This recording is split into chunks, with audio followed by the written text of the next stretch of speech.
told the story very well in such a short amount of time. We see this young pianist, and he's so talented.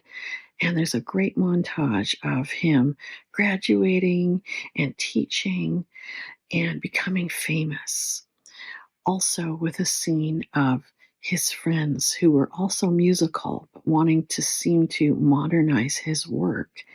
And I think in the end, after the action and expression tell the story, as there's no dialogue, the choice is about him going against the wishes of his friends and their musical influence of modernizing his work and remaining an individual who chooses to perform classically. I really like the close-up tracking shot of the keys. I thought that was really cool.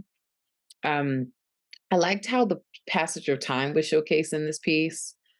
And I liked how the message was very clear, even though this piece existed without any dialogue. It was mainly just the musical piano as the accompaniment to it, which I thought was also a very clever device to use throughout. And as the actual music developed in the song actually went from its beginning to the end, you saw his life go from the beginning to the end, which I thought was also a really nice touch. I enjoyed the piano itself. The music was great. The title and just what we're seeing has me inferring is the choice to pursue piano or not, which was great. It wasn't we definitely weren't hit over the head with any sort of message, but definitely sort of led along, and at least for me, in a train of thought that let me come to that conclusion, which is great. I love a film that doesn't just dump all the answers on you, and this one really did a great job at just making me wonder without even saying a word. The way they went back in time to show him both how he learned and the future, that where he was headed all at once. They had some amazing shots in this. It was a fabulous cinematography. The score was absolutely gorgeous. This film, for such a short film, was almost never ending. It was beautiful and captivating all at once. It it's a film that I could probably watch over and over again just because the full story's there where you're cheering for this guy without knowing really who he is.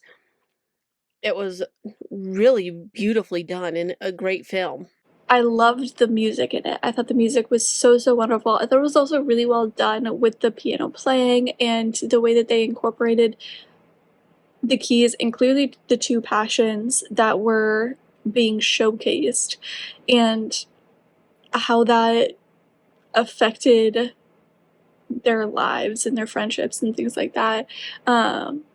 And ultimately how both of them ended up being successful, or seemingly successful anyway, in what they were doing, but were alone at the end of the day. And I thought that was really, really fascinating. So I think it's really, really interesting, this kind of, at least this is how I took it, of this idea of kind of picking and setting what your priority is going to be. And I think that priorities will change over your lifetime, but this idea of like, do you want to be super ambitious in your career and kind of throw your everything into it and make sacrifices in other areas of your life?